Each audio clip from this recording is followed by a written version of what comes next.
Dan juga Pak kita untuk perkenalkan mungkin dari sebelah sini yang baju putih pakai kacamata celana baby. Halo, aku Nara. Dan Halo, aku Rai. oke. Jadi Kak Nara sama Kak Raja ini Sasindo angkatan berapa nih? Kalau boleh tahu. Angkatan Jawa Baru. Aku angkatan 23. Sampai Kak Raja? Angkatan Darat.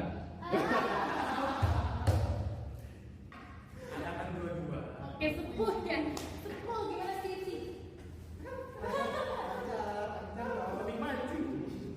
Mending mancing ya. Oke, guys, ini mau bahas apa nih?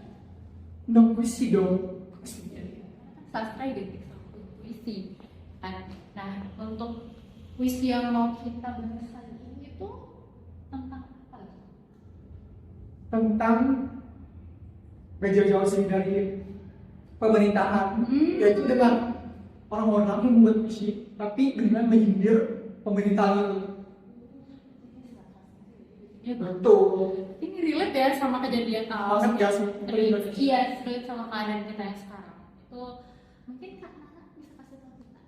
Kami puisi yang mau dibahas hari ini. Jadi sebelum lanjut mengenai karya sastra, contohnya dari hasil buatan manusia, lebih bagusnya lagi kita akan membahas secara secara fundamental, secara mendasar gitu tentang bagaimana puisi itu.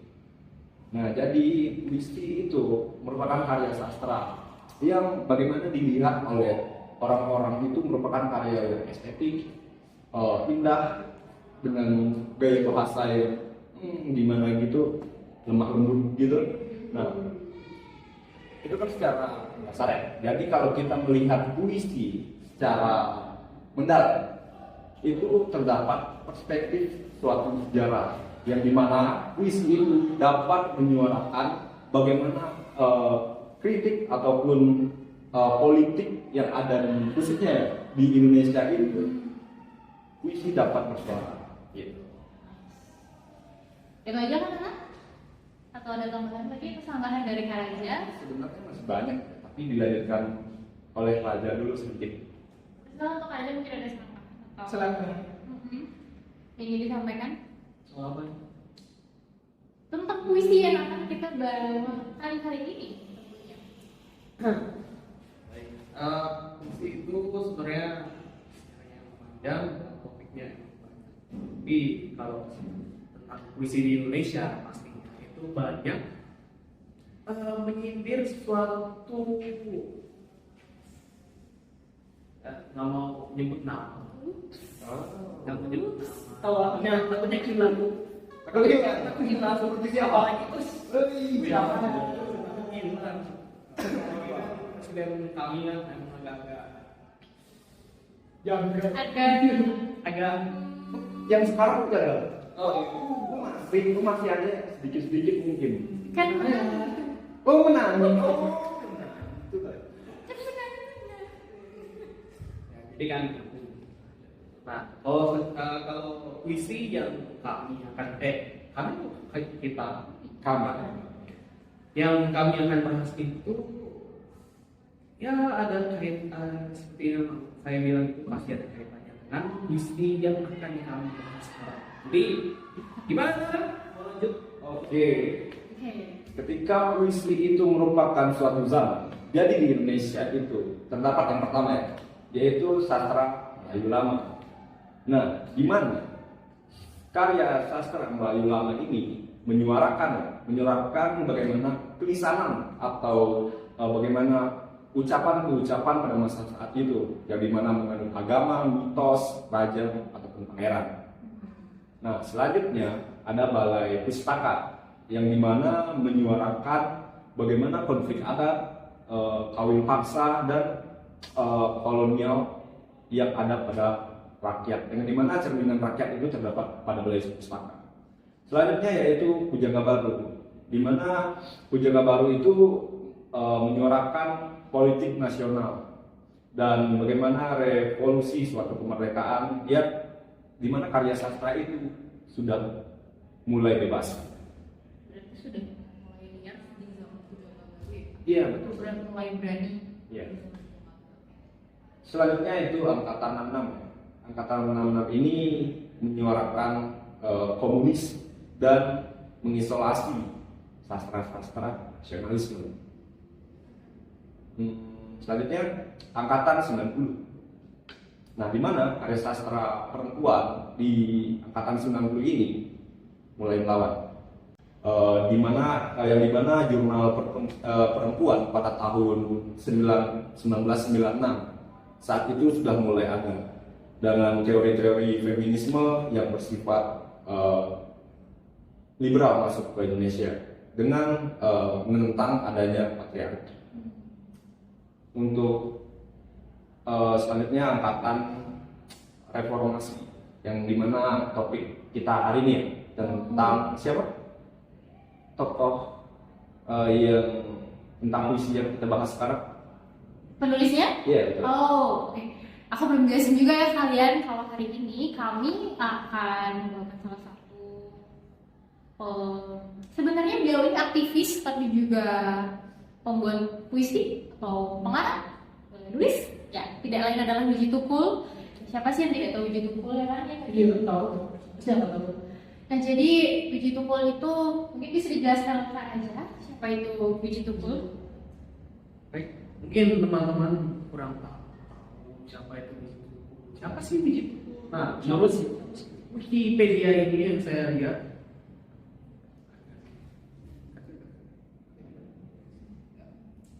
Wiji Tukul ini adalah penyair dan aktivis yang terkenal atas puisi dan syairnya yang ditujukan untuk mengkritik pemerintah rezim Orde Baru yang berkuasa pada masa tersebut. Rezim Orde Baru ini pasti presidennya itu adalah Soeharto, karena zaman itu banyak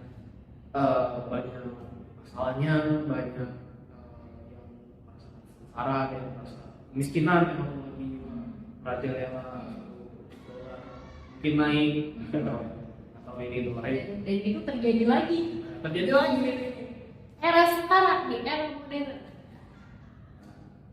Nah, dari kesusahan dan dari waktu-waktu itu lahirlah sosok Wiji Tukul. Itu pendidikannya sedikit sekali, bersekolah di SMP Negeri 8 Surakarta dan melanjutkan hingga ke kelas 2 di sekolah menengah tentang jurusan tari. Agak kurang nyambung ya, jurusan tari tapi bisa terpuisi. Mungkin nanti ada teman-teman yang bisa bekerja. Nah, selama masa hidupnya ia aktif menyelenggarakan kegiatan teater dan melukis. Dengan anak-anak kampung Jagalan, tempat ia dan anak istrinya tinggal. Nah, waktu peristiwa 27 Juli dan kerusuhan Mei 1998 telah menyeret beberapa nama aktivis dan salah satunya itu adalah Wiji Tukul. Ya, nah jadi beliau hilangnya tepat pada tanggal 10 Februari 1998. Hilangnya itu belum diketahui. Belum diketahui sampai sekarang. Kita udah tahu sih benar. Oke, kalau bicara soal Wiji Tukul, aku pernah tahu satu puisinya yang judulnya Peringatan. Jadi kurang lengkap kalau kita nggak ngebahas itu nggak sih? Ya nggak sih? Iya lagi aku sampai penasaran sih tentang puisi itu. Iya kan, saya juga ada yang bikin musikalisasi puisi juga. Betul. Dari komunitas Bungan Anonim itu mereka menggarap puisi Peringatannya Wiji Tukul jadi sebuah lagu atau musikalisasi puisi. Jadi menurut aku ini bakal asik banget kalau kita bahas hari ini. Ya dong. Gimana Kak setuju kalau misalkan kita ngebahas satu puisi ini? Boleh. Nah, menurut Kak berdua apa sih yang membuat puisi Peringatan ini begitu identik dengan Wiji atau apa yang membuat puisi ini begitu terkenal? Karena setahu aku yang orang-orang ketahui tentang Wiji itu salah satu karya terfamousnya Wiji itu yaitu puisi peringatan. Gimana? Dari siapa dulu? Boleh dari Hanara? Oke. Jadi bagaimana karya sastra itu bisa famous ya dibilang tadi. Nah, karena Wiji Tukul merupakan tokoh reformasi pada zaman politik di Indonesia. Nah, tadi sudah dijelaskan pada raja tahun 1998 Wiji Tukul dinyatakan hilang kan. Lalu sebelum 1998 sebenarnya sebelum dia hilang ya tahun 98 masih menulis dengan cara sembunyi-sembunyi dengan apa ya berpindah-pindah dari Jakarta ke lupa saya lagi satu tempat tinggalnya. Lalu dengan itu dia menciptakan suatu karya sastra yang dimana ada yang berjudul Para Jenderal Marah tahun 1996, Kegelapan 1997, Wani Bapakmu Harus Pergi tahun 1997 sebelum akhirnya dia menghilang. Nah, bagaimana transisi tersebut membuat masyarakat pada saat itu sangat geram, marah, apalagi dia menghasilkan suatu karya. Nah, walaupun Wiji Tukul hilang, akan tetapi bagaimana karya sastranya tetap hidup dan masih disuarakan juga oleh masyarakat dan bisa dikemas melalui seminar nasional lainnya ataupun dengan cara yang tadi disebutkan alih wahana musikalisasi puisi gitu.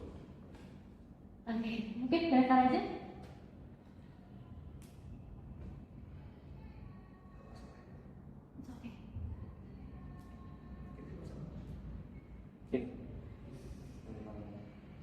Sebelum 1998 itu hilang, terus nyampe ke sebelum 1998 dia itu membuat karya-karya sastra sembunyi-sembunyi dia dengan nama Alur Wisnu.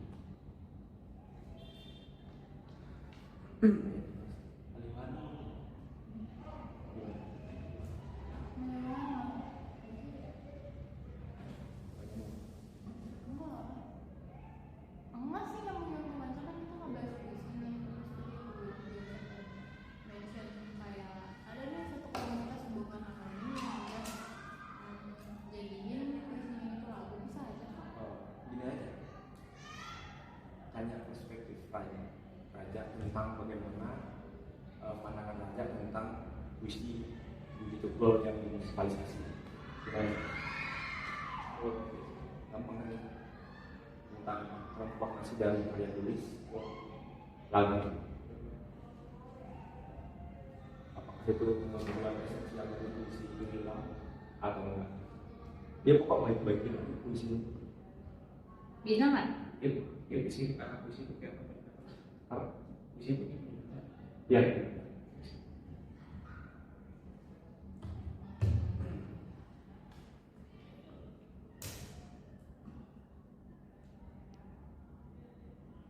Peggy mau ngomong lagi. Kalau ini mau pesan kritik sosial dalam puisi Wiji Tukul ini apakah tetap tersampaikan dengan baik ketika juga menjadi musikalisasi?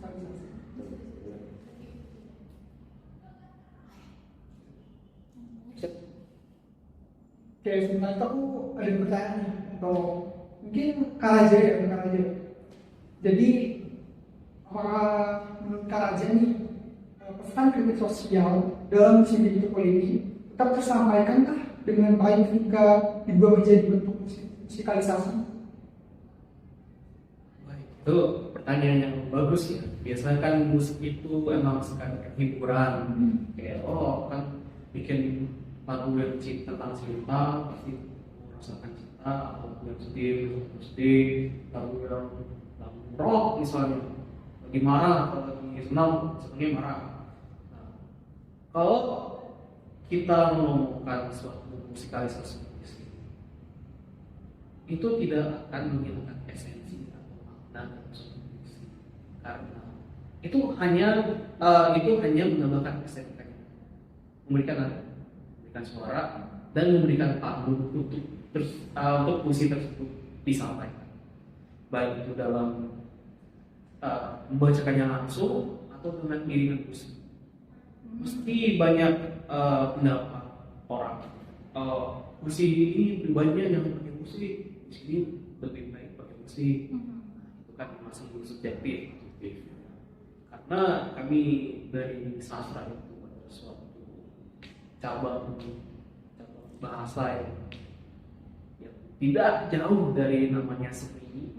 Pasti musikalisasi puisi itu adalah suatu seni, dan seni itu adalah pemberontakan, bisa dibilang seperti itu. Maka musikalisasi puisi itu adalah cara yang bisa dibilang bagus untuk menyampaikan suatu pesan dengan estetika.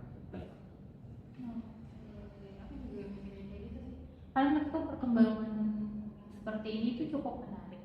Bagiku itu ada beberapa orang yang nggak tertarik buat baca puisi. Tapi ketika puisi itu dijadikan sebuah lagu yang maksudku puisi itu dipadupadankan dengan musik, itu akan membangun suasana. Gimana ya bilangnya?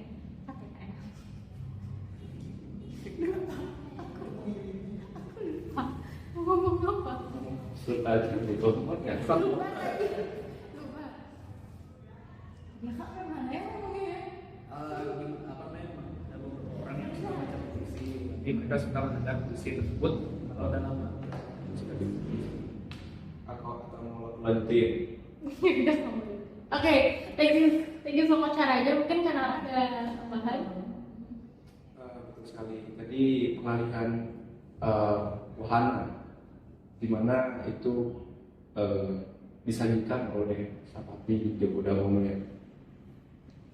Karena kita membahas puisi, otomatis jadinya alih wahana puisi, yang dimana puisi itu bertransformasi atau dikemas menjadi musik gitu ya.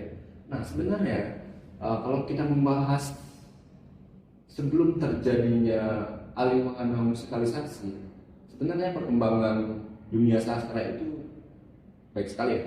Mulai dari yang tadi saya sebutkan yaitu tentang lisanan. Selanjutnya lisanan itu dikemas menjadi tulisan, dan tulisan itu kemudian dikembangkan menjadi lagu. Dan bagi saya nanti musikalisasi puisi ini diciptakan bukan lagi oleh manusia. Dengan perkembangan teknologi kemungkinan besar teknologi itu yang mengemas puisi. Walaupun dampak dari manusia itu tetap ada di dalam hal tersebut, tetapi yang menyuarakan puisi ini bukan lagi manusia, tetapi teknologi seperti yang ada sekarang.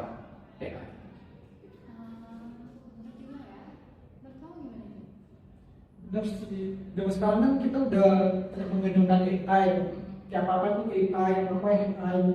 Jadi ini memang benar-benar udah bisa dibilang fakta nggak sih? Ini juga perkembangan yang menarik, karena kan gak semua orang tuh tertarik buat baca puisi ya teman-teman. Tapi ketika puisi itu tadi dipadukan dengan musik, esensi pesan yang ada di dalamnya itu masih bisa menjangkau lebih banyak orang. Karena kan musik itu lebih fun gak sih daripada Tentang yang benci ya. pasti kalau musik kayak gitu ya, membangun suasananya juga enakin gitu kalau kita pakai musik ya kan. Karena kalau melihat puisi ya, orang-orang kayak udah bosen gitu, udah tinggalan sama maka dari itu ada bagaimana puisi. Guys, mungkin bosnya sendiri pernah bermusikalisasi puisi. waduh, jadi pertanyaan. Kebetulan aku itu salah satu anggota buangan anonim ya. Siapa yang membuat? Jadi memang aku ini pernah terlibat dalam proyek musikalisasi puisi bersama dengan beberapa rekan-rekanku. Ya, cukup sampai di situ saja. Terima kasih.